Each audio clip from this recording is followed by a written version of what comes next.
Bienvenidos a la penúltima sesión de este curso. Como les había mencionado, la semana pasada terminamos la parte de la estructura de los artículos, de la parte medular del artículo. Y en estas últimas dos sesiones vamos a ver la parte de envío de un artículo científico, la componente de cartas al editor, algunas componentes especiales de algunas revistas. De hecho, vamos a hacer todo un ejercicio, bueno, los voy a llevar de la mano como si estuviéramos enviando un artículo realmente.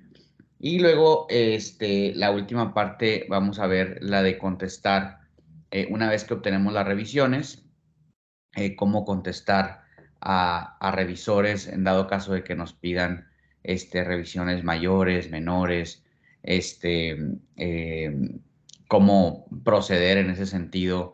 Que recuerden, son solamente recomendaciones, ¿verdad? No es algo en donde siempre se tenga que hacer algo en particular, pero sí tener ideas de cómo abordar una situación en donde un revisor nos pida alguna revisión, etcétera. Entonces, pero como mencionamos en la última sesión, queríamos ver un poco sobre la herramienta Mendeley para manejar referencias.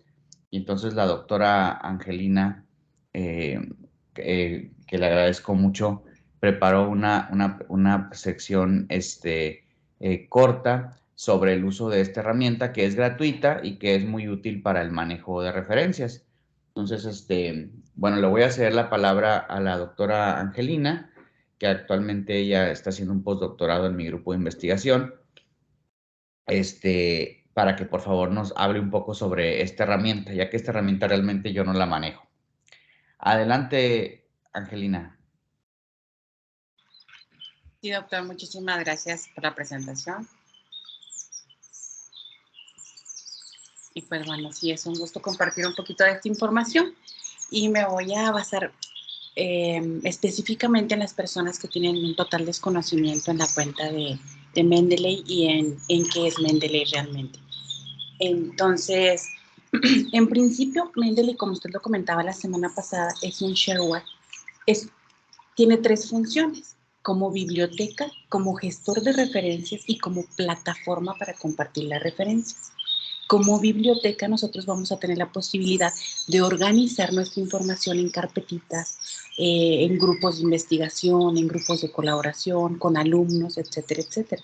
Gestor de referencias, porque a partir de una página web nosotros vamos a poder descargar todas las referencias que nos interesen de tal tema e igualmente poderlo organizar en diversos lugares específicos que nosotros tengamos en nuestra cuenta.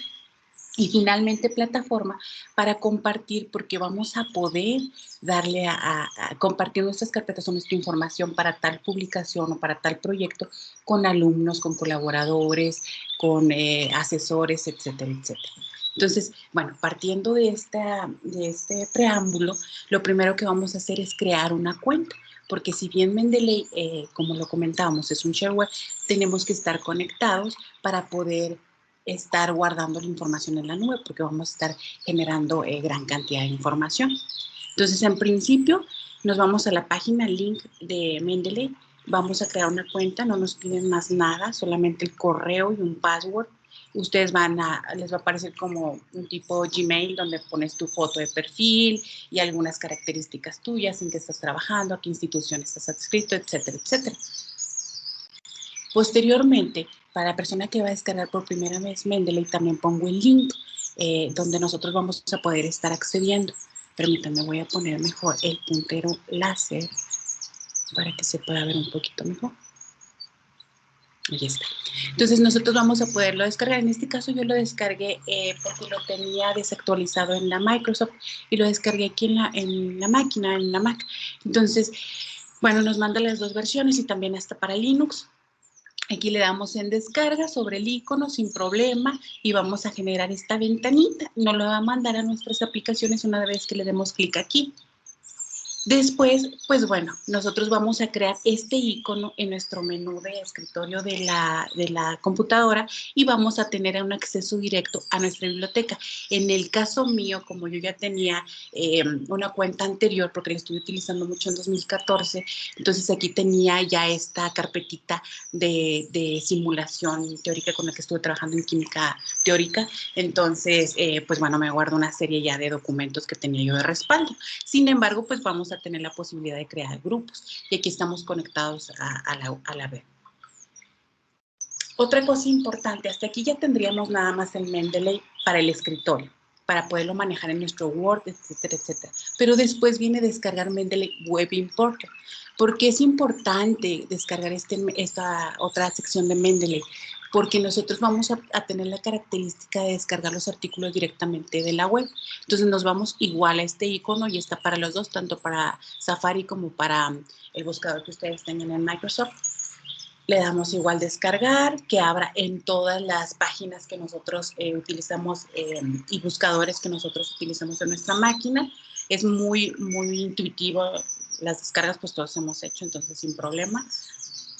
Y aquí se nos va a poner un plugin en nuestro buscador de internet. Entonces, cada vez que yo quiera bajar un artículo en la red, le voy a dar clic aquí e inmediatamente me va a decir que lo va a guardar en mi biblioteca y yo ahí voy a tener una serie de carpetitas organizadas donde yo voy a poder colectar toda mi información o gestionarla. Entonces, es muy importante Mendeley para la organización de nuestras referencias. Primero, para guardar en esta biblioteca personal, que es la primera aplicación de Mendeley, ser esa base de datos que nosotros necesitamos. En segundo lugar, ser ese gestor de referencias a partir del plugin que nosotros vamos a generar aquí en nuestra página de internet.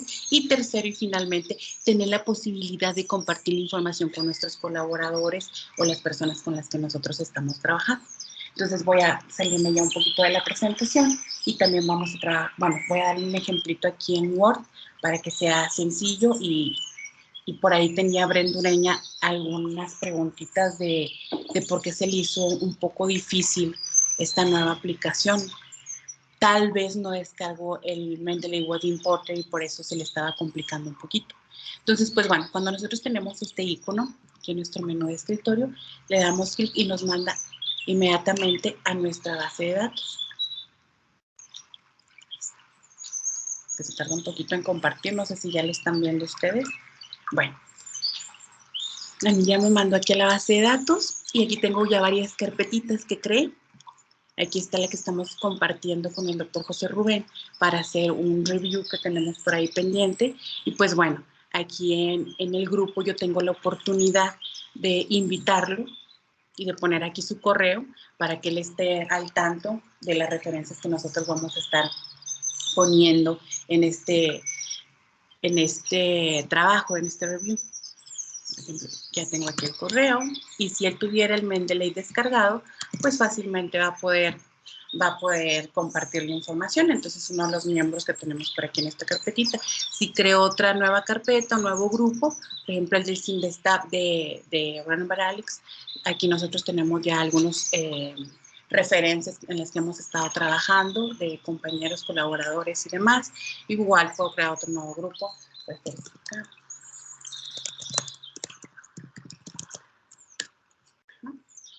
Aquí tenemos esta de Zika, que ahorita me va a servir para hacer un ejemplito y guardarlo en la red de algún artículo. Aquí me voy a la carpetita de Zika. Y pues bueno, aquí me voy al buscador.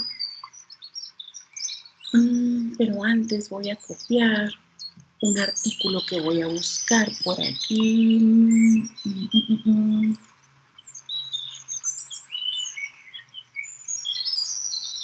Okay. Me interesa buscar este artículo de polímeros y ponerlo en mi carpetita de Zika. Entonces me voy aquí. Igual, buscador normal. Voy a buscar el artículo. Aquí está. Aquí tenemos el artículo que vamos a importar para lo de Zika. Esto es de puro infrarrojo y de electroquímica. Entonces nos vamos aquí al plugin de Mendeley, como ya estoy en mi cuenta, ya la creé, me manda directamente. Y aquí en esta pestañita le voy a decir dónde lo quiero poner en SICA. Y lo voy a meter. Y ahí cuando yo vea mi base de datos, ahí está ya en el SICA, en mi carpetita, entonces inmediatamente se guarda. Hasta aquí yo creo que no sé si tengan alguna duda, sino para pasarme ya el ejercicio de Word. No sé si Brenda Ureña, quien era quien tenía ahí por ahí las dudas.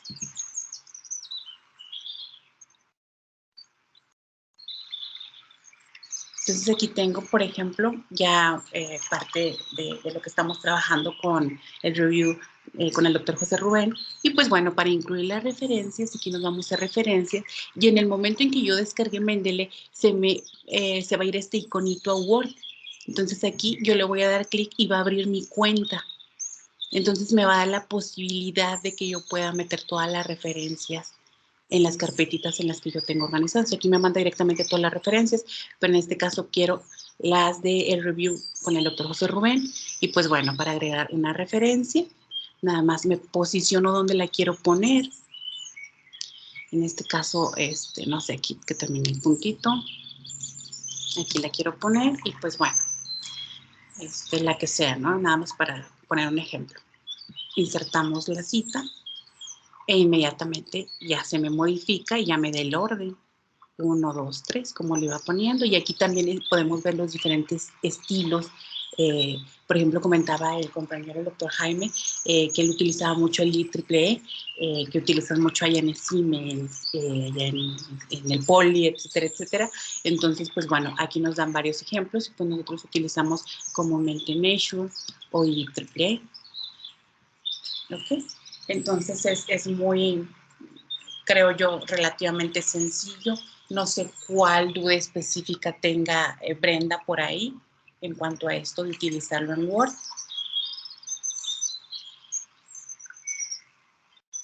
Brenda, ¿sí está Brenda?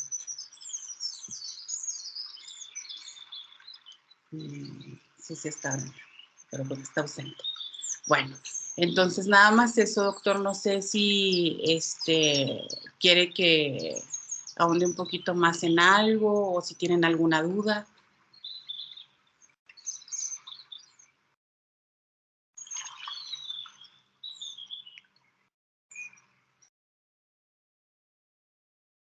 No sé si tengan alguna duda con respecto a lo que presentó la doctora Angelina, al uso de esta herramienta.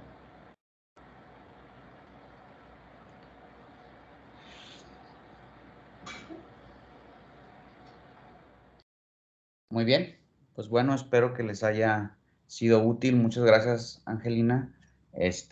También Angelina aquí puso las ligas en donde se puede bajar la plataforma.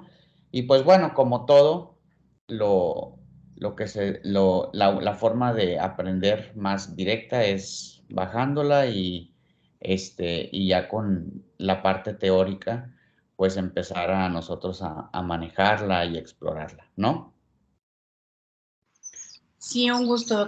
De todas formas, esto queda grabado. Si me fue un poquito rápido o si no se escuchaba un poquito porque ya ve que se entrecorta luego el internet o algo.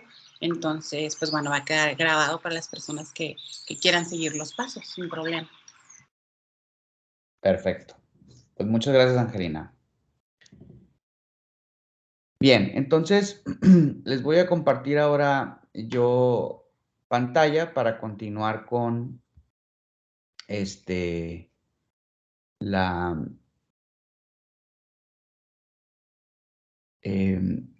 la sección en la que nos quedamos en la sesión pasada. Hablamos un poco sobre cómo diseñar las figuras para transmitir mejor el mensaje. Hablamos sobre algunos tips para hacer nuestras figuras un poco más vistosas y también para que tengan diferentes capas de información, ¿sí? Entonces, en este caso, recomendamos ahí algunos tipos de gráficas que pudiéramos nosotros utilizar, ya sea para representar diferentes tipos diferentes tipos de información, por ejemplo, gráficas de barras, histogramas, gráficas de línea, gráficas de pie, y también les recomendé que en ocasiones se pueden hacer combinaciones de uno o dos o varios tipos de gráficas, en donde nos permita a nosotros visualizar la información de una forma mucho más compleja, pero también información compleja, pero también visualizarla de una forma mucho más simple, ¿sí? Y en especial esta última diapositiva, aquí nos quedamos en la sección pasada, es importante que una vez que nosotros ya conformamos nuestras figuras, a veces puede ser un poquito engorroso si nosotros ya tenemos una revista en mente a la que vamos a enviar, algo que sí es muy importante que chequen antes de empezar a guardar sus figuras y etcétera, es que vean cuáles son los gráficos, las extensiones de los gráficos que se aceptan en la revista, ¿sí? Por ejemplo, el formato EPS o el formato PDF son dos formatos que algunas revistas suelen preferir. El formato EPS es un formato de vectores, cuando nosotros grabamos nuestras figuras en vectores, y que son los que tienen pues mayores resolución y pesan un poquito menos. Ahora, también están las extensiones un poquito más comunes, que son, por ejemplo, la extensión TIFF, JPG, GIF, Bitmap. Entonces hay que asegurarnos que al menos cuando estamos armando nuestras figuras, cómo las vamos a guardar, porque hay muchas revistas que solo aceptan, por ejemplo, TIFF y JPG y no aceptan GIF, ¿no? Entonces, si las grabamos como GIF o etcétera, pues luego no nos las aceptan cuando las subimos a la revista. Entonces, hay que ser muy claros, hay que ver primero para ver cómo es que vamos a guardar nuestras figuras. Claro, o sea, al final de cuentas, si nosotros grabamos nuestra figura, como con cierto tipo de extensión, siempre es posible volverla a guardar con otro tipo de extensión si nos equivocamos, o por ejemplo, si nos rechazan el artículo y lo tenemos que enviar a otra revista y ahora esta revista no acepta estas extensiones de figuras. Entonces, siempre tenemos esa posibilidad. Ahora, la otra cuestión que es muy importante es que las imágenes, usualmente es recomendable que al menos cuando ya vamos a enviar la última versión para publicación en la revista, que los píxeles con los que nosotros, que la resolución a la que grabamos las imágenes sea de preferencia 300 dpi, ¿sí? Entonces, muchas veces también hay que asegurarnos que tenemos esta resolución y no solamente es una resolución ficticia, porque tú puedes tener una imagen de baja resolución y luego grabarla a 300 dpi y de todos modos sigue siendo pues una resolución baja, no la puedes cambiar. Esta resolución de la imagen tiene que ser desde un origen, ¿sí? Y obviamente se puede bajar siempre la resolución, pero no se puede aumentar la resolución cuando nosotros ya tenemos una imagen de origen con baja resolución, ¿sí? Otra situación que siempre tenemos que asegurarnos es que el tamaño de letra, cuando nosotros estamos ahí rotulando algunas de las figuras, usualmente yo recomiendo que usen tamaño de letra 8, ¿sí? Pero si requieren, no menor a 6, ¿sí?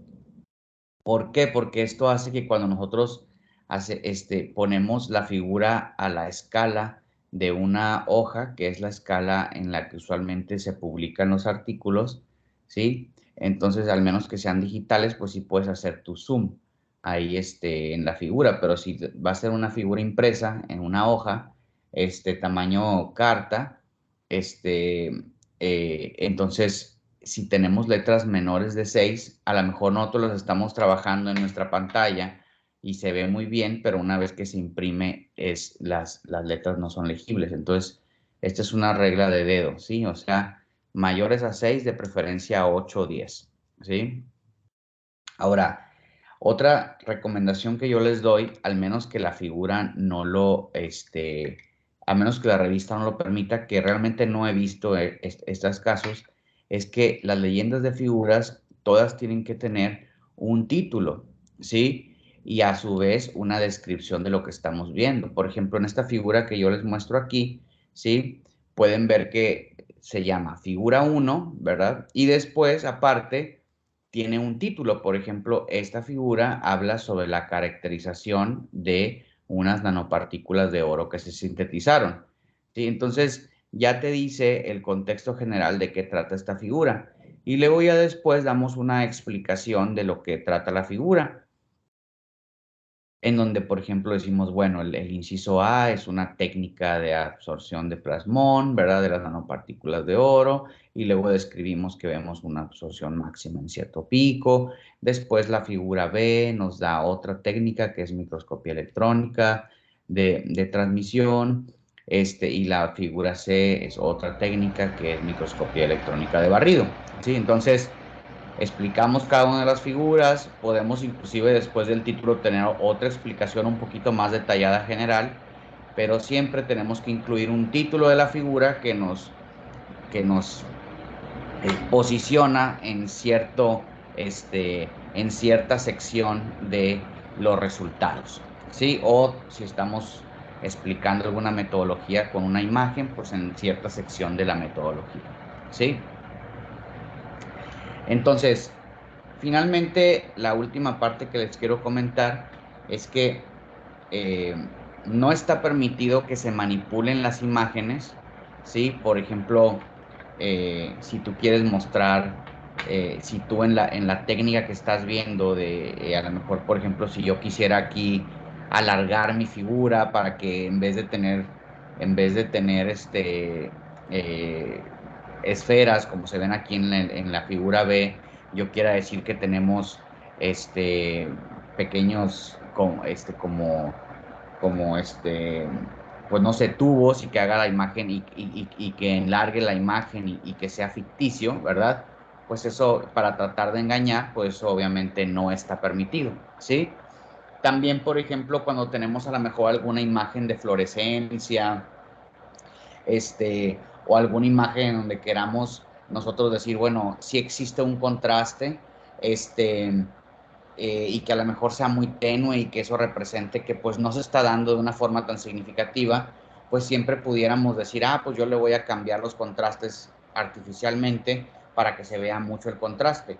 Ahora, sí se pudiera hacer si lo reportas, ¿verdad? Tú puedes decir, bueno, yo inicialmente tenía, bajo este contraste se ve así, pero para distinguir que sí tengo un contraste, pues estoy manipulando la imagen y estoy haciendo esta modificación que es digital, no es una señal que obtengo yo realmente de mi experimento, ¿sí? Entonces, esto está muy mal visto si no se reporta. Si se reporta, no hay problema porque pues uno sabe que lo estás haciendo para resaltar, pero sabes que la señal realmente es tenue, ¿sí? Entonces, eh, esto es muy importante porque hay muchas veces que nosotros pues se nos hace fácil tratar de manipular alguna imagen para pues probar de una forma más convincente nuestra hipótesis, y esto si nos llegan bueno, realmente ahora con todos los programas que existen es muy fácil detectar cuando una imagen la hemos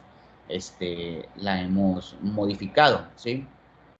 Pero de todos modos, si se llega a publicar el artículo, que ya se ha dado el caso, con imágenes manipuladas, y lo llegan a detectar los lectores y lo reportan, pues nos metemos después en un problema, ¿sí? Entonces, sí hay que ser muy, muy cuidadosos con la forma en la que editamos nuestras figuras. Claro que siempre podemos nosotros poner en la figura alguna flecha, algo para identificar qué es lo que estamos viendo, para guiar al lector hacia una parte de la figura en la que estamos interesados, todo eso es válido, pero en general sí no debemos de modificar, hacer una modificación que tenga que ver con la manipulación de algún resultado que estamos viendo, ¿sí? ¿Hasta aquí alguna pregunta sobre la parte de imágenes?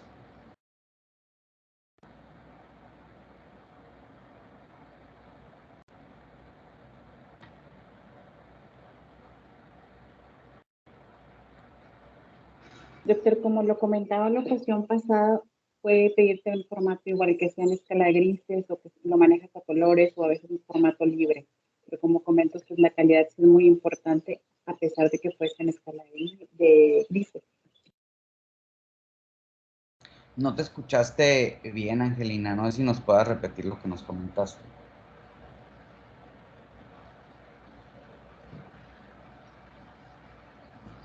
Sí, lo que pasa es que ando de novedoso y luego me pongo los audífonos y el micrófono no está muy bien. Entonces le decía que en escala de grises, a pesar de que utilizamos igual también dar la calidad que sea más o menos 300 dpi, ¿verdad? Creo que en Origin, como usted lo comentaba, cuando nosotros graficamos te da directo guardar las imágenes con tal resolución. Entonces también es una muy buena herramienta que comentaba la semana pasada. Sí, así es. O sea, cuando nosotros, por ejemplo, si hacemos nuestra figura en PowerPoint, ¿no? Entonces, cuando guardemos la figura, hay que poner, ahí te dice usualmente en qué resolución la quieres guardar, en qué extensión la quieres guardar, y entonces ahí es cuando decimos la vamos a grabar en 300 dpi, en formato JPG, o 300 dpi en formato TIFF, o en formato EPS, etcétera. Sí, es ahí donde elegimos cuando nosotros estamos trabajando la figura y haciéndola. Sí, porque una vez que nosotros ya la grabamos, una vez que ya se hizo y se grabó, entonces cuando ya la grabas en GIF, ¿verdad? Y ahora la quieres abrir en un programa que no es PowerPoint, sino un programa ya abres ya como imagen la figura, ¿sí? Entonces luego ahí también te da la opción de grabarla con mayor píxel, pero eso es algo ficticio, ¿sí? Donde está toda la información es en el programa PDF donde tú hiciste la figura. Entonces, si la guardaste inicialmente en 150 y ahora la quieres grabar en 300, entonces te tienes que ir al programa de PowerPoint, abrir ahí la imagen donde la hiciste, donde está toda la información, y ahora sí grabarla como una imagen de 300, ¿sí? Recuerden que la información, una vez que grabamos la imagen con ciertos DPIs, ya esa imagen ya se grabó así, no cuenta con toda la información que tiene el programa original donde hicimos la figura. ¿Sí? Eso es muy importante que lo sepamos. Y una forma muy fácil de identificar si una figura tiene baja resolución es haciendo zoom. Si tú empiezas a hacer zoom a la figura y empiezas a tener distorsión de píxeles, pues quiere decir que hasta donde no tengas distorsión de píxeles, esa es la resolución a la que está esa figura, ¿sí? Puedes inclusive a veces tener figuras que tienen muy baja resolución y a lo mejor se ven muy bonitas en tu celular, pero si ya la abres en una pantalla un poquito más grande, ya ves ahí la falta de información que son los píxeles, ¿verdad? Es que está como le llaman coloquialmente, que está pixeleada la imagen, ¿sí? ¿Sí me explico? Sí, Doc, perfecto. Lo que pasa es que también desde Origin o desde varios graficadores te manda a guardarlo con tal resolución y en tal formato, entonces ya no ocupas llevártela a PowerPoint. Era nada más eso. Sí, sí, sí. O sea, no estoy hablando nada más de PowerPoint. Por ejemplo, si nosotros grabamos una figura de Excel o de Origin, ahí es tu fuente original. Si ahí tú la puedes grabar en 150 y después irte otra vez a Excel y grabarla en 300. Pero si tú de Origin la mandas una imagen en 150 y luego ahora abres esa imagen de 150, ya no tu figura original de Origin, sino que la abres a lo mejor en Adobe o en algún programa de imágenes, esa imagen que tú abres en ese programa de modificación de imágenes, ese se va a traer la información que tú grabaste en 150. No se trae toda la información inicial que tienes en Origin, ¿sí? Entonces, A lo mejor ahí puedes grabarla en 300, pero de forma ficticia, porque realmente esa figura ya está en 150. Y aunque dice ahí que te la está grabando en 300, es porque está agarrando información adicional, pero no es una información que realmente está soportada por esa imagen que agarraste, ¿sí? Entonces, si hacen una imagen en Origin, ahí la pueden grabar en 150 y después si ya la quieren grabar en 300 o 600, se tienen que ir otra vez a Origin y grabarla en eso. En los formatos de imágenes, si ustedes la grababan en 600 y ahora en el de imagen la quieren grabar en 300, ahí sí no hay problema. Sí puedes bajar la resolución, pero no la puedes aumentar en un formato de imágenes, ¿sí? Tienes que irte al origen. ¿Sale?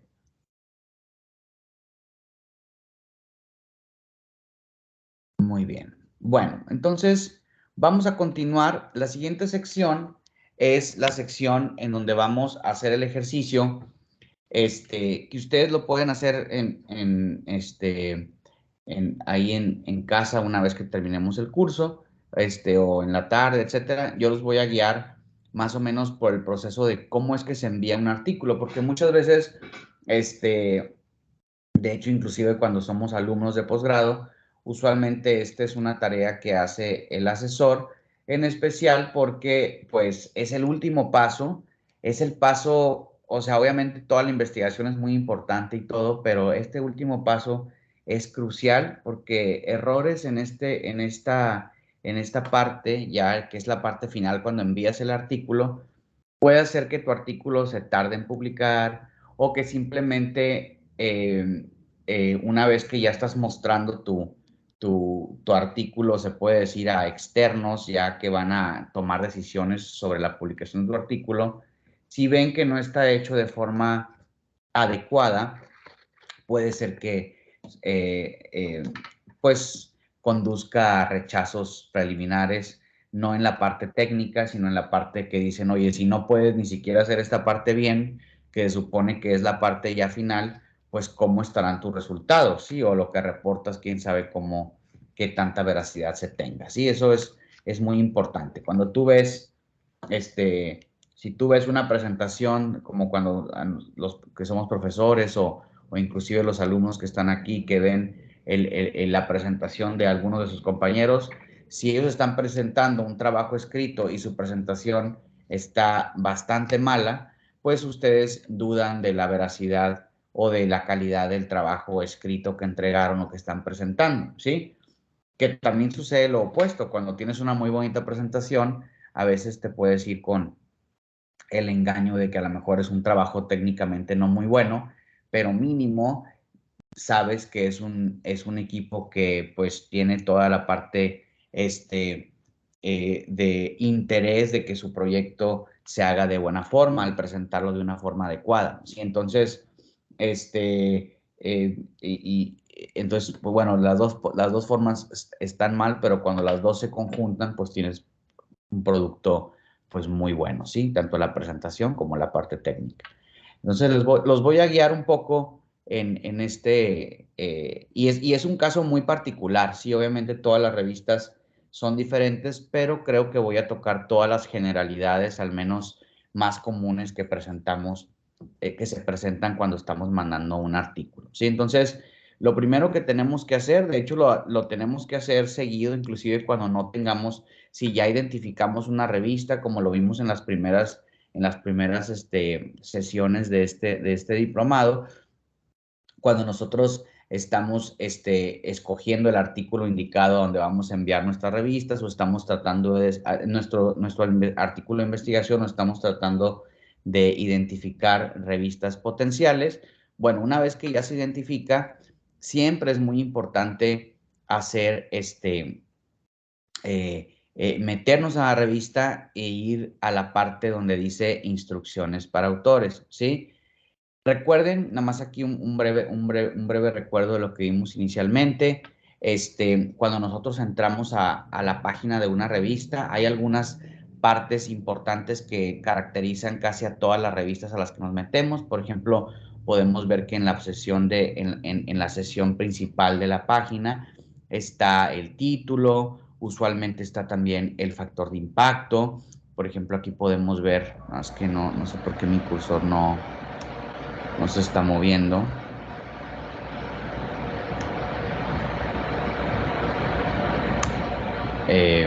Podemos ver aquí el factor de impacto. Por ejemplo, es una revista que tiene un factor de impacto más o menos de 7.3, ¿verdad? Te dice si la revista es Open Access, si la revista es Closed Access, que es por suscripción. El Open Access, recuerden que nos cobran por publicar. El Closed Access, recuerden que le cobran al lector por publicar y uno publica de forma gratuita. O hay revistas cada vez más comunes que son híbridas, que te dan la opción. Si quieres publicar en Open Access, pues tu artículo va a estar disponible a todo mundo, pero también es una revista que tiene una suscripción, entonces los que están suscritos son los únicos que van a poder leer esos artículos en donde el autor no pagó, ¿verdad? Y obviamente también usualmente te ponen los últimos artículos que se han publicado. Esta es una página con las características más comunes de cuando nosotros nos metemos a una página de una revista donde vamos a querer enviar nuestro artículo. Ahora, usualmente ya secciones un poquito más específicas, pues está, por ejemplo, cuál es el objetivo y el rango de publicaciones o las líneas de investigación en la que esta revista se enfoca, ¿sí?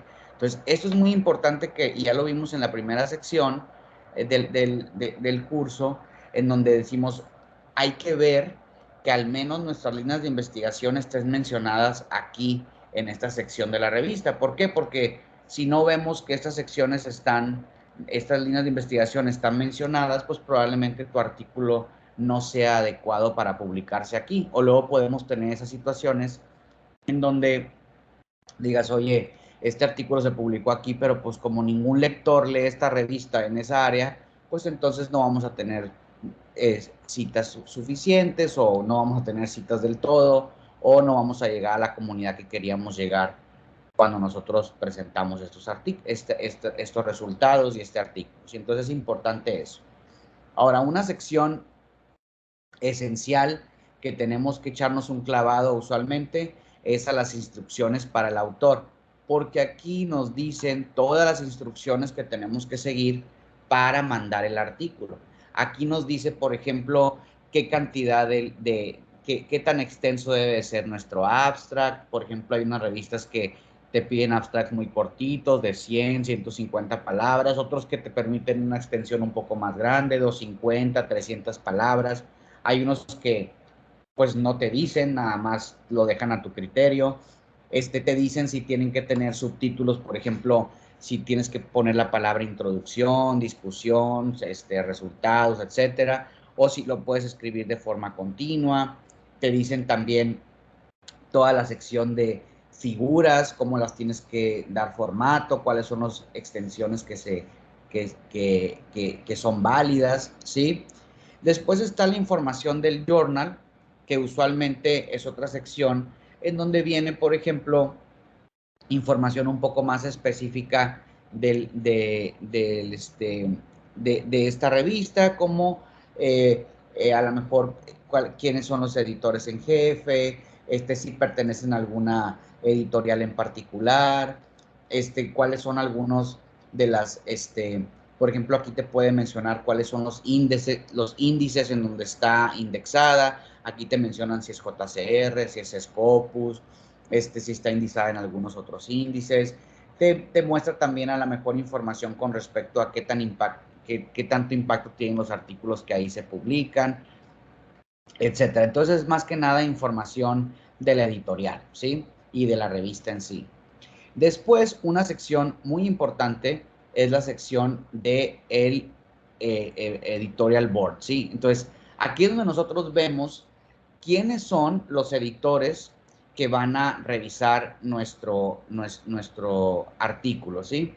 Y en muchas ocasiones, cuando son revistas que tienen varias líneas de investigación, tienen editores en particular para para algunas líneas en específico. Por ejemplo, aquí, que es una revista de microbiología, a lo mejor tienen algunos que se enfocan en microorganismos bacterianos, a lo mejor otros que se enfocan en hongos, a lo mejor otros que se enfocan en microalgas, o a lo mejor líneas de investigación particulares, por ejemplo, a lo mejor algunos que se enfoquen en antibióticos, y otros que se enfoquen en bioproducción, qué sé yo, ¿no? Entonces, tenemos que checar un poquito los editores para escoger el editor adecuado que queremos que maneje nuestro artículo, porque usualmente cuando mandamos, bueno, casi siempre cuando mandamos el artículo, te piden si tienes alguna sugerencia de editor que tú quieras que maneje tu artículo o que tú creas más adecuado. Entonces, si escoges uno que no es adecuado, pues a veces no es tan grave porque lo único que hacen es que ellos deciden a quién se lo envían, ¿sí? Y te dicen, no, sabes qué, no es mi área, yo sé que este artículo lo puede manejar este otro editor. Entonces puedes tener ahí un poquito de rezago en los tiempos de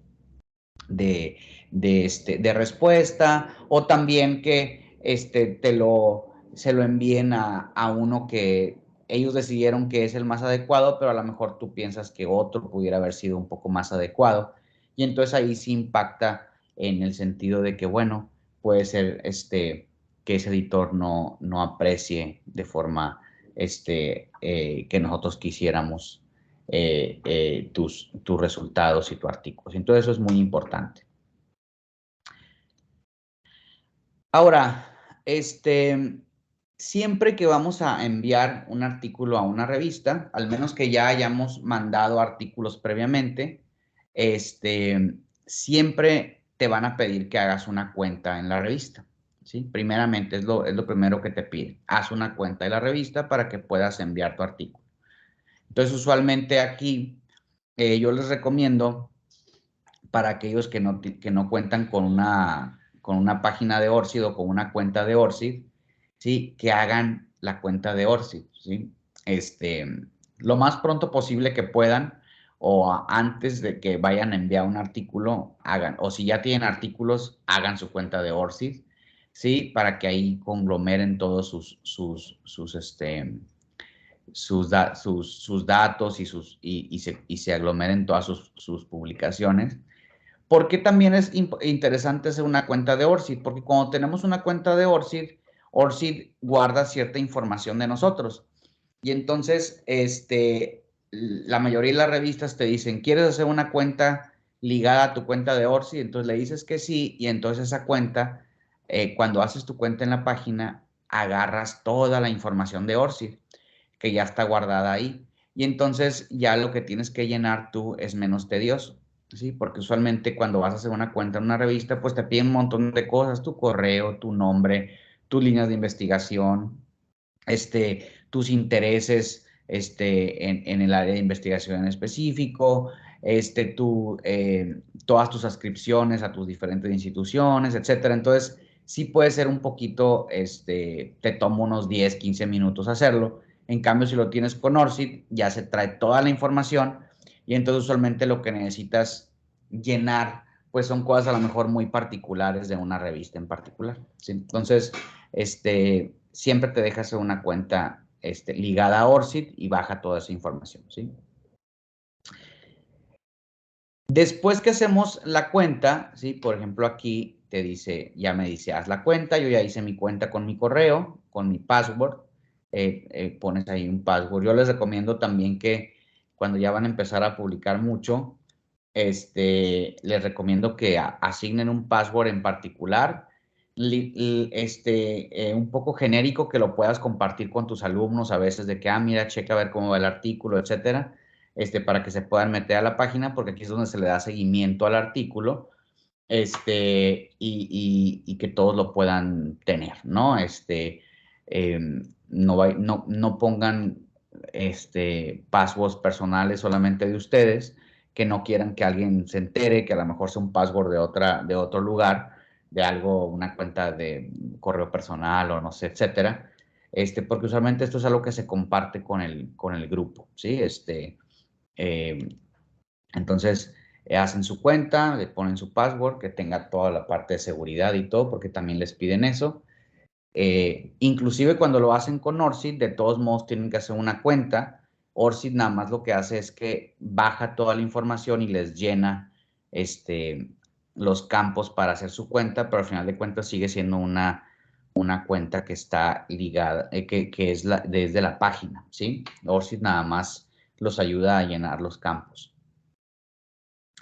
Y entonces ahora sí, cuando nosotros ya entramos a la página de la revista, vamos a irnos tiene que haber alguna sección donde diga, submit your article o, autores, ¿verdad? Algo así, en donde nos lleve a start a new submission, submit your article o algo por el estilo, ¿sí? Por ejemplo, aquí, esta es la sección ya de la revista cuando haces una cuenta y en este caso viene, por ejemplo, Home, que ahí te da alguna información ahí. Ahí otra vez viene las reglas para autores, que venían inicialmente también en la página inicial de la revista.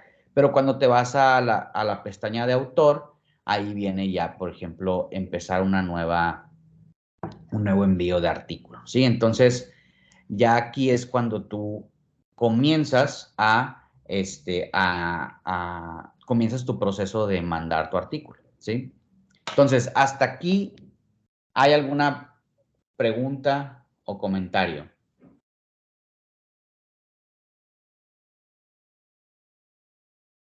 No, doctor, está claro.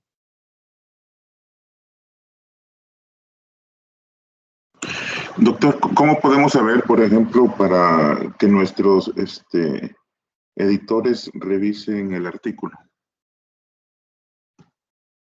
¿Cómo podemos? Una vez que ya se envió. Ajá. Bueno, una vez que ya se envía, y ahorita lo vamos a ver eso un poquito más adelante, pero una vez que ya se envía, ahí nos mandan un correo donde dice, aquí le puedes estar dando seguimiento, ¿sí? Entonces, usualmente te metes ahí, ya que lo enviaste, y bueno, es muy variado, ¿verdad? Hay unas revistas que son bien padres porque como que tienen te dan un montón de información. Por ejemplo, a mí me ha tocado las revistas que más me gustan a mí. Por ejemplo, Springer Nature es una revista, es una editorial que te da un tipo de información muy personalizado. Por ejemplo, te dice, ya aceptó un revisor revisar tu artículo, ¿no? Y ya aceptó otro revisor revisar tu artículo. Y luego ya se recibió la primera revisión de nada más falta una, o faltan dos, etcétera, ¿no? Y luego ya, o sea, te da mucha información. Hay otras revistas, por ejemplo, que nada más te dicen, se encuentra en revisión y ya, o sea, no te dan más información más que una vez que ya te envían la respuesta, ¿no? Entonces, es muy variado, pero todas tienen algún tipo de seguimiento, ¿verdad? La especificidad, pues, depende mucho de la editorial, de la revista, etcétera, ¿sí? Eso lo vamos a ver un poquito más a detalle. Muy buena pregunta. Doctor, yo estoy en el área de agropecuarias. No sé si tendrá un link que me recomiende para revisar revistas que publiquen temas agropecuarios. Sí, si quieres, terminando la sesión de hoy, te envío ahí una liga para la parte agropecuaria. Muchas gracias. De nada.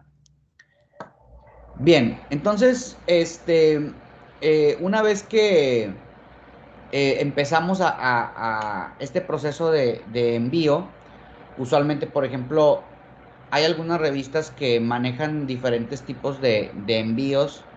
Esta opción nunca la he explorado yo, por ejemplo, lo haces utilizando EndNote, pero bueno, ya hasta que cada quien explore la revista, etcétera, pero vamos a irnos a la parte de envío tradicional, ¿no? Que es la ruta más común y que es para todos Vamos a ver las generalidades, usualmente que nos presentan en todas las revistas, ¿no? Entonces ya le damos clic ahí a empezar a enviar.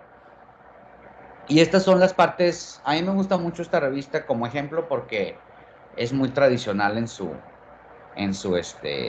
forma de envío, ¿sí? Entonces, por ejemplo, aquí siempre te van a preguntar el tipo de artículo, ¿sí? Entonces, esto es muy importante porque el tipo de artículo pues define qué es lo que vas a enviar. Y recuerden que al inicio del curso vimos que había varios tipos de artículo. Por ejemplo, puedes tener un artículo, lo que le llaman el full article o el artículo, de investigación, ¿sí? Que es un artículo, pues el más común, ¿verdad? El de datos. Por ejemplo, esta revista en particular es una revista que se llama Critical Reviews in Microbiology.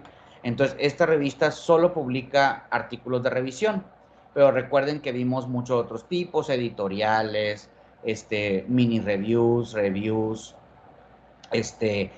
short communications, communication, etcétera, ¿no? Entonces aquí, dependiendo de la revista, pues te da más opciones. Aquí en este caso nada más te da la opción de reviews, pero esto es muy importante porque ustedes aquí le están diciendo ya a la revista y al editor que va a revisar su artículo qué tipo de artículo es el que están enviando, ¿sí? Entonces, siempre te va a pedir qué tipo de artículo es.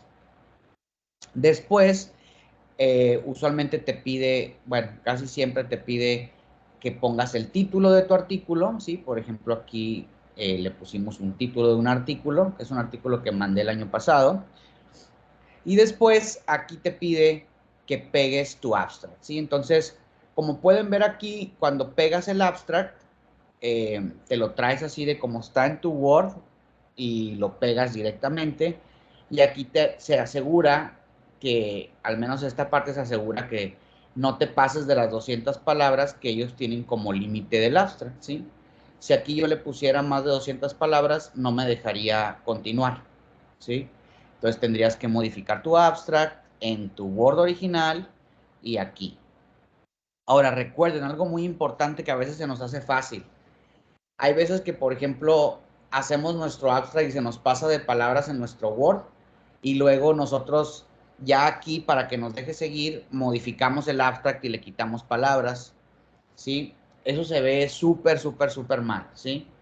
Y de hecho, usualmente lo que sucede en esa es que puedes perder un par de semanas porque todos los artículos, bueno, al menos en la mayoría de las revistas, siempre pasan por un sistema, por una revisión inicial administrativa. Ni siquiera le ha llegado a la parte técnica al editor, sino que ellos tienen un equipo en la parte administrativa que se aseguran que los formatos estén de forma correcta. Entonces, cuando ellos ven cuando ellos hacen la comparación con el abstract que metiste aquí y el abstract que viene en tu artículo real que estás metiendo como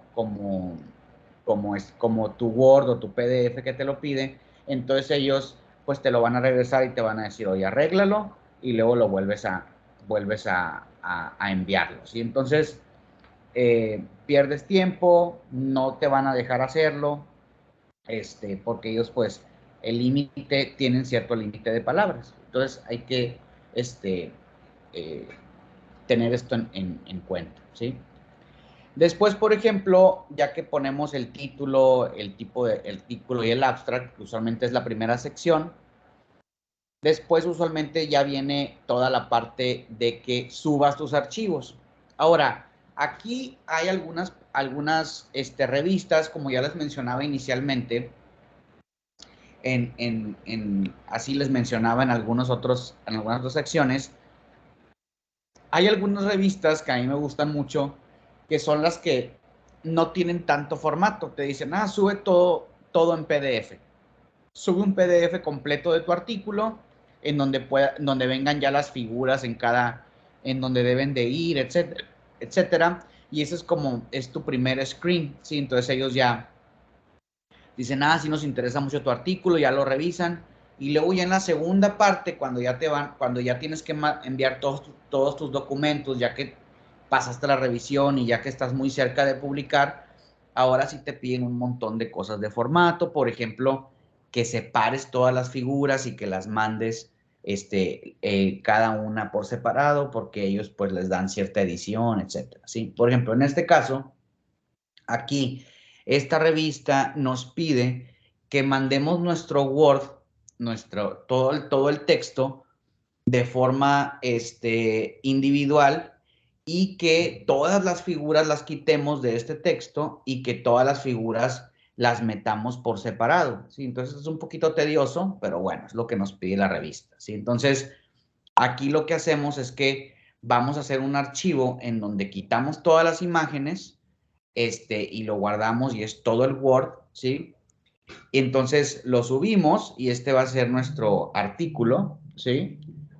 Y después tenemos que subir cada una de las figuras por separado en una extensión permitida por ellos, en este caso PNG, y luego aparte nos piden que pongamos la descripción de la figura, que es lo que viene ahí, nuestro pie de página de la figura, lo tenemos que incluir, ¿sí? Entonces, pues esta es una forma. Recuerden que no todas las revistas son iguales, estamos viendo una generalidad, ¿sí? Basados en un caso particular, pero estas son algunas de las situaciones en las que se pueden ustedes enfrentar, ¿sí? Después a veces dentro de esta parte, aquí nos pide que subamos todos los archivos. Por ejemplo, aquí, si ustedes leen la instrucción, nos dice, sube todos tus archivos, ¿sí? Y luego aparte, hazlo todo, al final se va a convertir todo en PDF, ¿sí? Denme 2 segundos.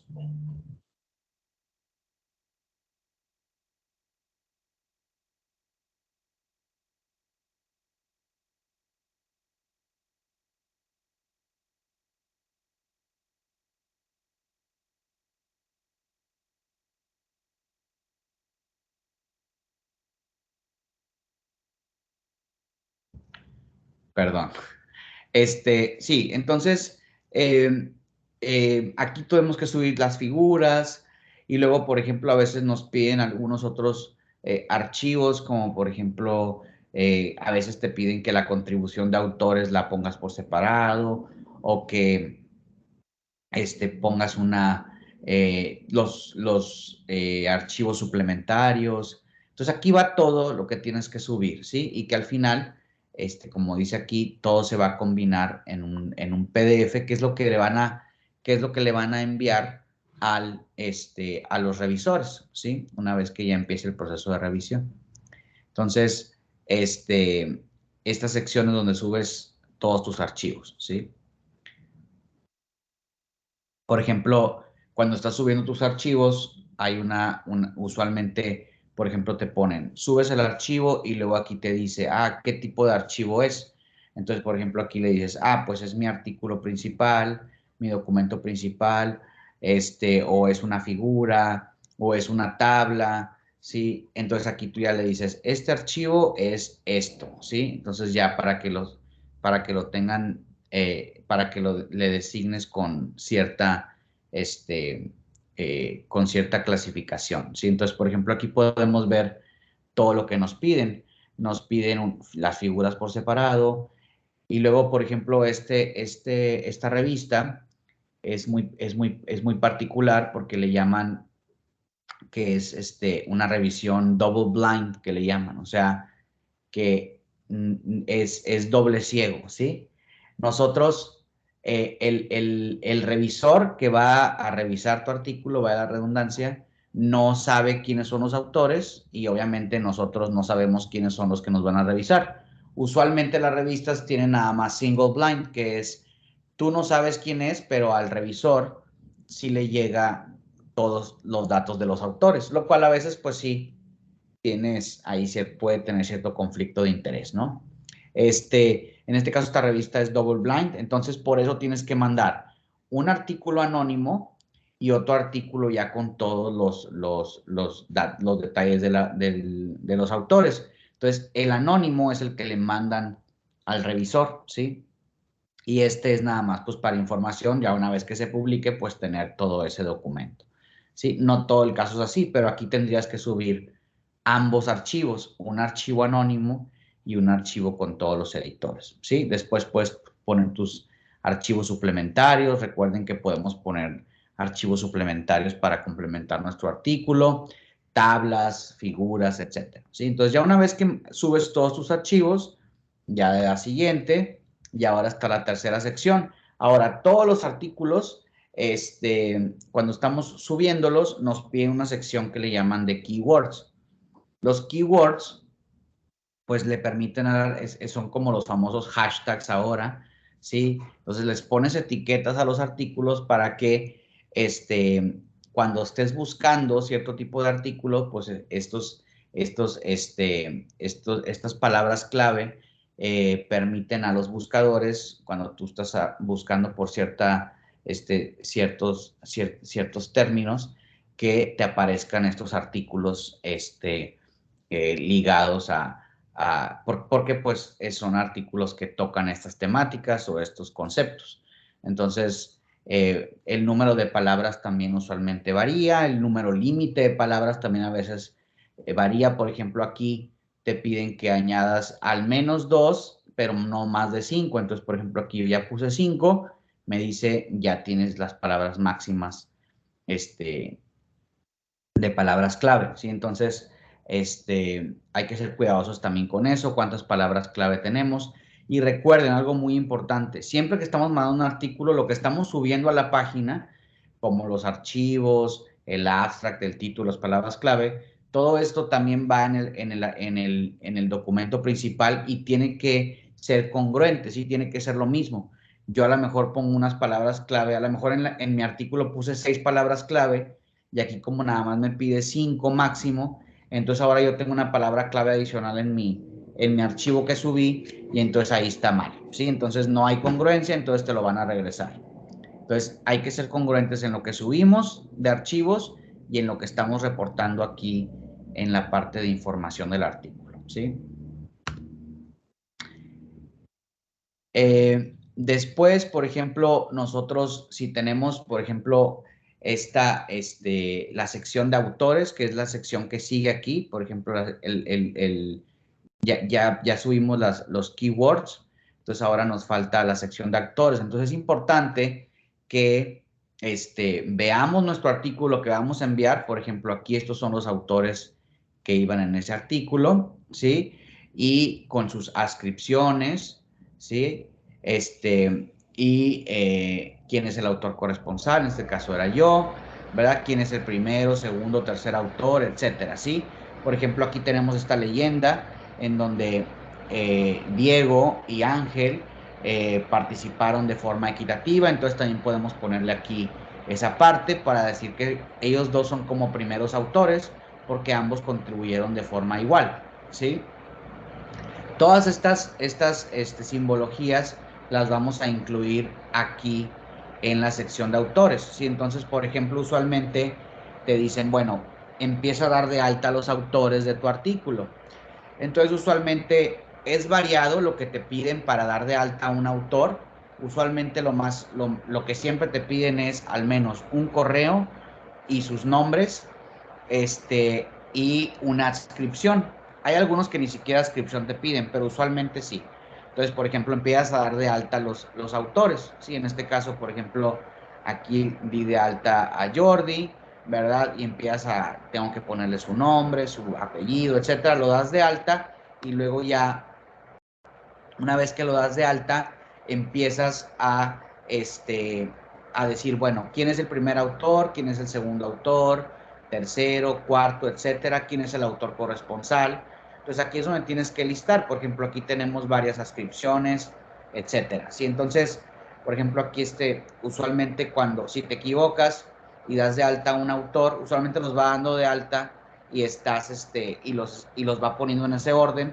Pero si das de alta uno que era antes y lo otro después, aquí puedes, por ejemplo, con esta flechita usualmente moverlos y decir, bueno, no, Jordi va primero, entonces lo mueves y te vas al primero y se cambia el orden. Pero una vez que ya lo enviamos, va a ser el orden en el que va a aparecer. Ahora, si hay una incongruencia entre este orden y el archivo que enviaste, ¿sí? De Word, entonces de nuevo te lo van a regresar y te van a decir que lo arregles, ¿sí? Entonces es muy importante esta parte, ¿sí? Doctor, ¿Sí? Adelante. una pregunta. Gracias. ¿En qué beneficia ante el SNI o algún otro perfil, tengo entendido, aparecer como autor de correspondencia? Bueno, Recuerden cuando vimos la parte de autores, el autor de correspondencia es el líder del proyecto, ¿sí? No es la persona que está haciendo los experimentos, ¿sí? Por ejemplo, si tú estás asesorando a un alumno y ese alumno, por ejemplo, en este caso particular, ¿no? Eh, yo soy el asesor de Diego. Bueno, aquí todos eran de mi grupo, ¿no? Yo soy asesor de Diego, de Jordi, y Ángel era un postdoc en mi grupo. Entonces aquí lo que dice es que, bueno, los que escribieron este artículo y hicieron los experimentos, pues fueron Diego y Ángel, porque ellos van de primeros autores, ¿verdad? Ellos son los que se puede decir los que están haciendo la experimentación y son los que están, son sus proyectos de investigación. Y en este caso, como autor corresponsal, yo soy el líder de esos proyectos, yo soy el asesor de ellos. ¿Sí? Entonces, es una línea que se genera dentro de mi grupo. Entonces, cuando CONACYT ve que tú eres autor corresponsal, quiere decir que tú ya eres un líder de grupo, ¿sí? Ya eres una persona que tiene alumnos de posgrado, que les diriges sus proyectos, ¿sí? Entonces, es muy importante ser autor corresponsal o ser primer autor si no eres autor corresponsal, especialmente cuando vas a aplicar a candidato o estás ahí más o menos queriendo entrar a nivel 1, porque quiere decir que o eres el líder de una línea, de un proyecto en particular, como aquí en este caso sería, por ejemplo, Diego y Ángel, ellos hicieron este proyecto, o eres líder de un grupo que eres asesor o coasesor de esos alumnos que están haciendo esos proyectos. ¿Sí? Entonces, lo más importante es ser autor corresponsal, especialmente si quieres ir avanzando en el SNI, ¿sí? Claro. Ahora, por ejemplo, si Diego fuera, si mi alumno fuera Jordi, o esta tercera persona, y Diego fuera asesorado por otro profesor, entonces a lo mejor yo aquí ya no sería autor corresponsal, yo sería a lo mejor aquí, y luego acá, al final, iría de autor corresponsal el asesor de Diego. ¿Por qué? Porque el primer autor y el autor, el que hizo los experimentos, está siendo asesorado por otro profesor y es su línea, y a lo mejor Jordi y yo contribuimos con una parte pues significativa, pero a lo mejor no tan grande del artículo, ¿sí? O a lo mejor Diego es primer autor y Ángel también, y yo soy asesor de Diego y otro profesor es asesor de Ángel. Entonces a lo mejor ahí iríamos como coasesores, como co-corresponsales, ¿sí? El asesor de Diego como corresponsal y el asesor de Ángel, que sería yo como corresponsal, ¿sí? Entonces ahí es más o menos como iría el orden de los autores, ¿sí?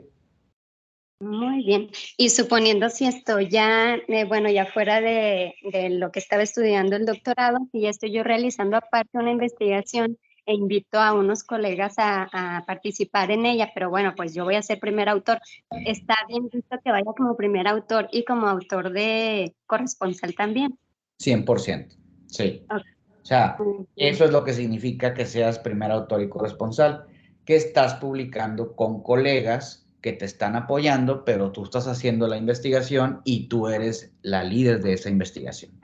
Eso es lo que significa esa conformación que estás mencionando. Muy bien. Muchas gracias, doctor. Muy Excelente. ¿Alguna otra pregunta?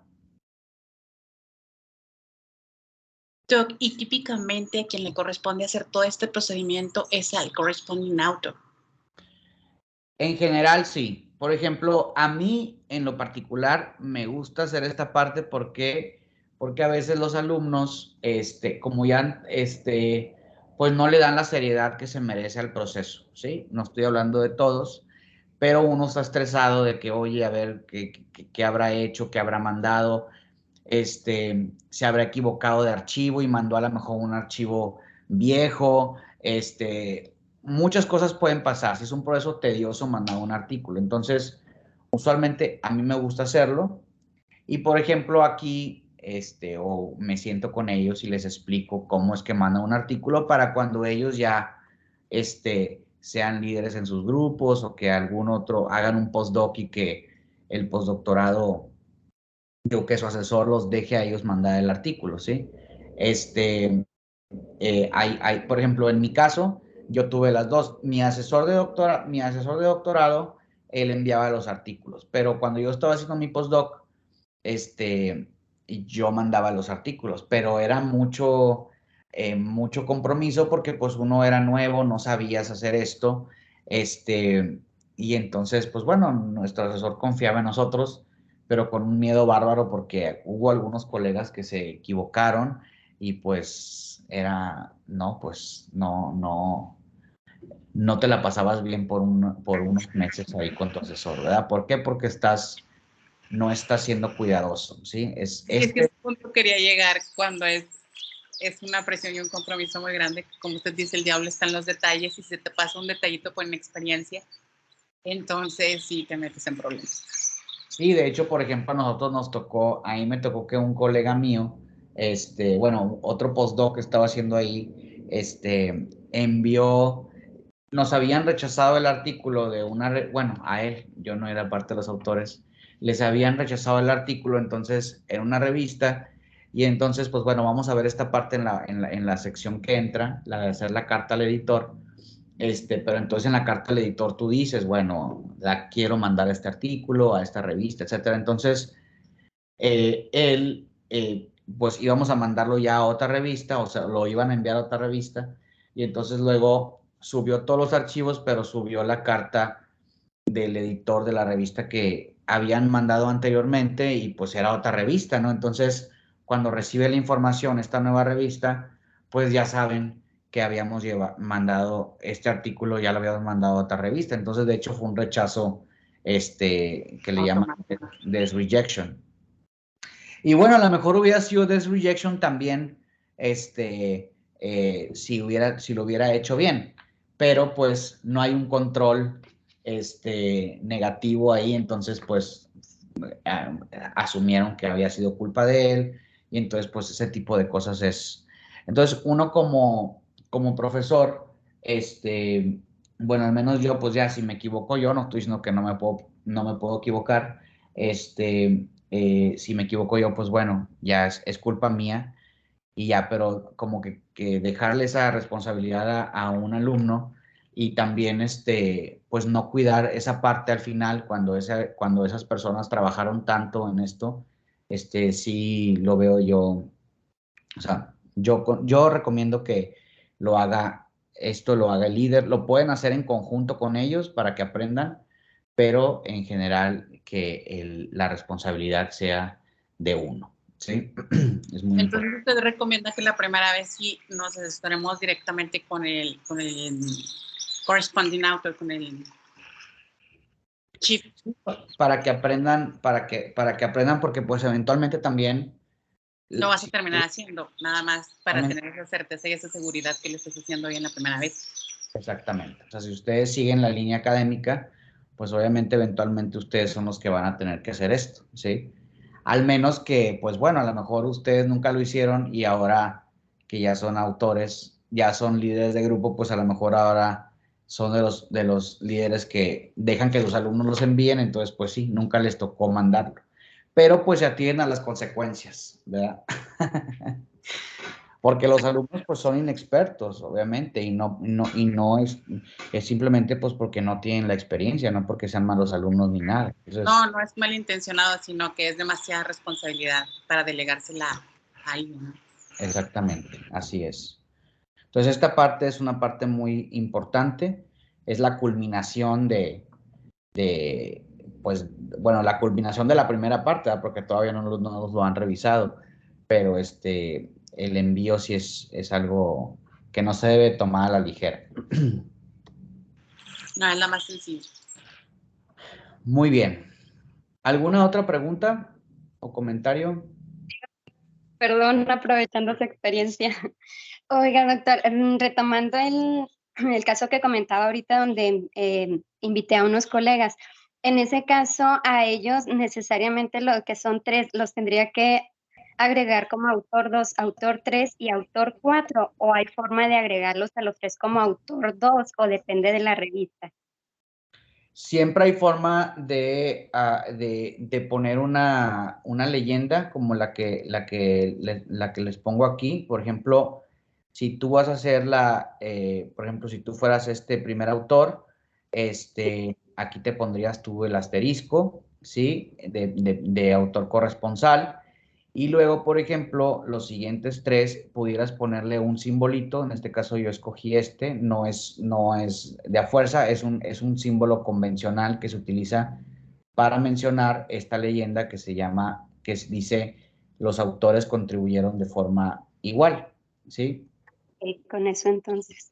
Ya con eso ya es como si todos fueran segundo autor. Ahora, de todos modos, aún y cuando estás diciendo esa leyenda, siempre el orden, pues, tiene cierta ventaja. Por ejemplo, aquí Diego y Ángel fueron co-primer autor, ¿verdad?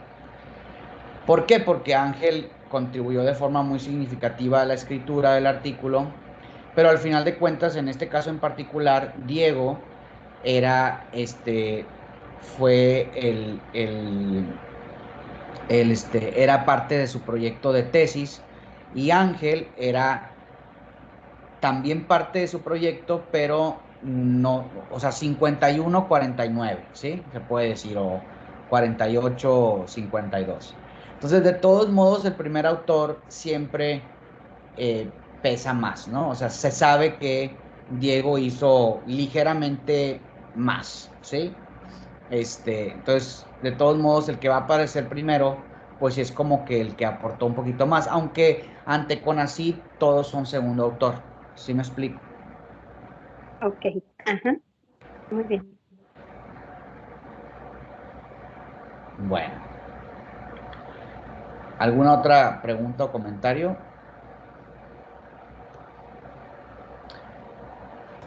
Bueno, entonces una vez que se den de alta los autores, ¿sí? Y sus adscripciones, el siguiente paso en general, y esto es a veces, les dan, por ejemplo, la opción de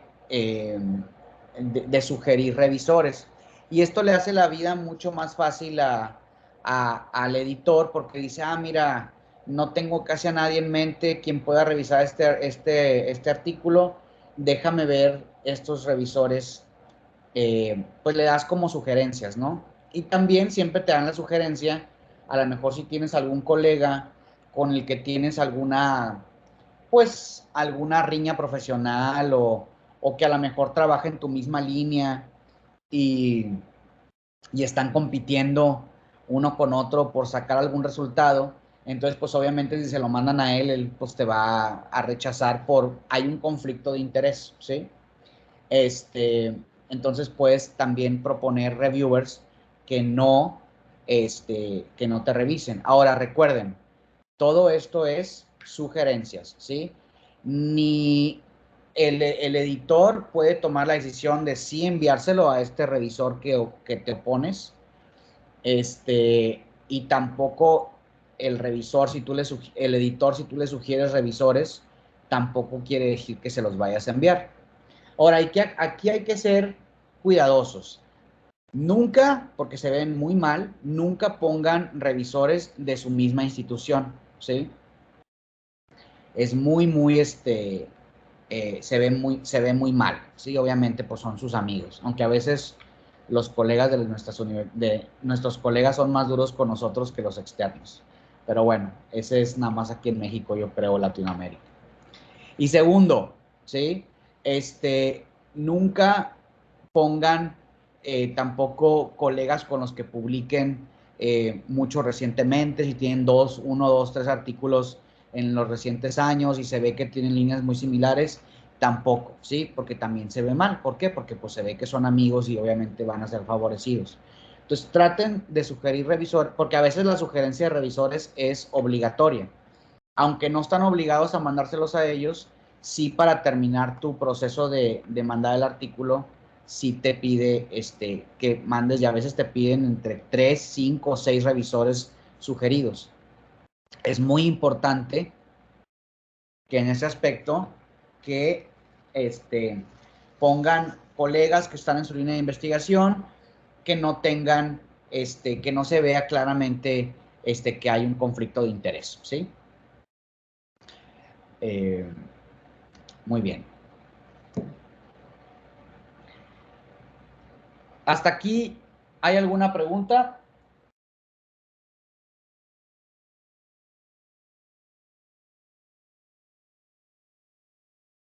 La siguiente sección es la sección de la carta, la cover letter famosa, ¿sí? Entonces, esta la vamos a ver en la clase, en la sesión de mañana, ¿sí? La sesión de cómo escribir una cover letter, que es la última parte, y la parte de cómo responder a los revisores una vez que ya enviamos el artículo y obtenemos retroalimentación. No sé si hay alguna pregunta o comentario. Nada más ahí en la cuestión de conflicto de intereses, tú también te puedes poner en la posición de declinar alguna revisión cuando te la mandas y tú sabes que has colaborado recientemente o demás, como usted lo comenta, no está tan bien visto. Sí. Al final de cuentas, hay que tener en cuenta que el completo y absoluto total control del proceso de revisión lo tiene el editor, ¿sí? El editor es el que decide todo. Es más, el editor puede, y es muy común en las revistas de alto impacto, es muy común que el editor diga, oye, ¿sabes qué? Yo este artículo ni siquiera lo voy a mandar a revisión, ¿sí? Este artículo se le llaman el desk rejection, ¿sí? O rechazo de escritorio. Ahí es, ¿sabes qué? Mándalo a otra revista por Y, X, Z razones, ¿sí? El editor puede, si tú le dices, oye, yo no quiero que lo revise este revisor, el editor puede mandárselo a él. Si tú eres, no, o sea, bueno, no te importa y mandas a un colega de tu propia institución, como revisor y el editor dice, ah, va, se lo voy a mandar a él, también, toda la responsabilidad es del editor. Por ejemplo, a mí me ha tocado y de hecho es un caso reciente, cuando al editor le gusta mucho tu artículo, y se están tardando en encontrar un revisor, por ejemplo, a mí me ha tocado que nada más con una revisión, con un revisor, nos mandan la retro y aparte el editor te dice, ah, y yo también te lo voy a revisar, yo fungo como segundo revisor, usualmente son 2, a veces 3, me ha tocado hasta 4, y entonces, bueno, él toma la decisión de que es un buen artículo, yo lo considero bueno, si yo actúo como revisor, pues, y ya basado en también, y también se puede dar lo opuesto, ¿verdad? En donde si la primera revisión él estaba así como que en la línea, ¿no? De que, bueno, lo va a mandar a revisar, y la primera revisión le llega, y es así, que no le satisface mucho, ¿verdad? Entonces ya nos espera el segundo. Dice, no, ¿sabes qué? Entre yo y esta revisión que me dieron, lo voy a rechazar, ¿verdad? Para no perder tanto tiempo. Entonces, todas las situaciones, todo el proceso de revisión depende completamente de él. Claro, por ejemplo, yo soy editor en una revista, bueno, en 2, pero una de ellas, yo estaba batallando mucho con una revisión de un artículo y a mí me había gustado bastante. Y la primera revisión que obtuve fue muy buena. Entonces, bueno, la revista como política dice, no puedes tener menos de 2 revisores y el editor no puede actuar como revisor. Entonces, por política de revista, yo no pude decir, ya lo voy a aceptar con revisiones X o Y, actuar yo como revisor. Entonces, tienes que buscar un segundo revisor. Entonces, también entre las políticas de la revista y el editor, ellos tienen absoluto control de ese proceso de revisión y ellos deciden qué artículos publican. Y ya con experiencia tú vas viendo dónde te responden rápido, dónde son menos protocolo, o bueno, sí, con el mismo protocolo, pero agilizado, etcétera, etcétera. Ya con el tiempo vas adquiriendo esto con experiencia. Así es. Okay, muchas gracias, doctor. Muy bien. Bueno, entonces, los veo en la siguiente sesión, la última sesión, la del día de mañana. donde vamos a ver esos dos puntos, la parte de la carta al editor, que es una parte muy importante, y la parte de cómo responder a los revisores, y luego también vamos a ver una última sección pequeña sobre cómo darle difusión, una vez que ya está publicado el artículo, cómo darle difusión, cómo aumentar la visibilidad, etcétera, ¿sí? Doc, nada más una cosa, me están comentando aquí por WhatsApp que dónde se obtiene el link para ver el video, porque como que no tienen el grupo agregados algunos contactos, sobre todo huéspedes, para ver la partecita de Mendeley, que ya no, que personas que no se pudieron conectar antes. Ah, bueno, ahorita lo voy a subir, lo subo aquí para que copien la liga. ¿Sale? Ok, gracias. De nada. Un comentario rápido. De muy interesante la parte donde nos dice, bueno, todo me llamó la atención donde nos dice que pues es mal visto poner como revisor, como sugerencia, pues a colegas de la propia institución. Sin embargo, el editor, si no lo hace el autor, él puede hacerlo. Me tocó hace un par de semanas que me envió un editor de Colombia, de una revista de Colombia de la Universidad de Antioquia, un artículo para revisión. Y cuando lo estoy revisando, resulta que yo estoy en la UACH, en la Universidad Autónoma de Chihuahua, y a sus órdenes, y resulta que el artículo era precisamente de un autor de aquí de la UACH. Sin embargo, bueno, eso ya fue decisión del editor, no lo hizo el autor, como usted lo comenta, porque al momento de yo revisarlo, pues era de una facultad ajena y era de otras cuestiones, entonces realmente el autor no me conocía, no me sugirió. Sin embargo, el editor al recibirlo, él sí canalizó, ¿no? Que éramos de una misma institución, me imagino, y con líneas un tanto afines, aunque de diferente facultad y profesión, y me envía ese artículo, pero definitivamente el autor no sugirió que me lo enviaran a mí, que soy de su misma institución, ¿no?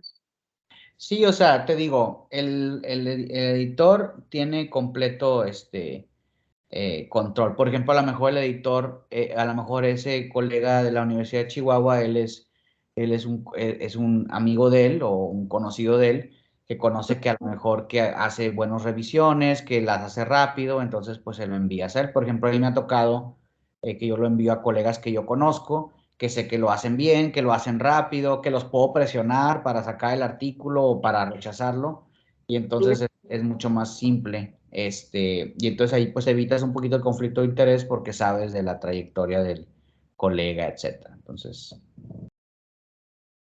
Muy bien. excelente. Bueno, pues muchas gracias por atender. Y nos vemos el día de mañana. Gracias, doctor. Buen día. Hasta mañana, Doc. Gracias. Hasta luego. Gracias, doctor. De hecho, mientras están haciendo el inóculo.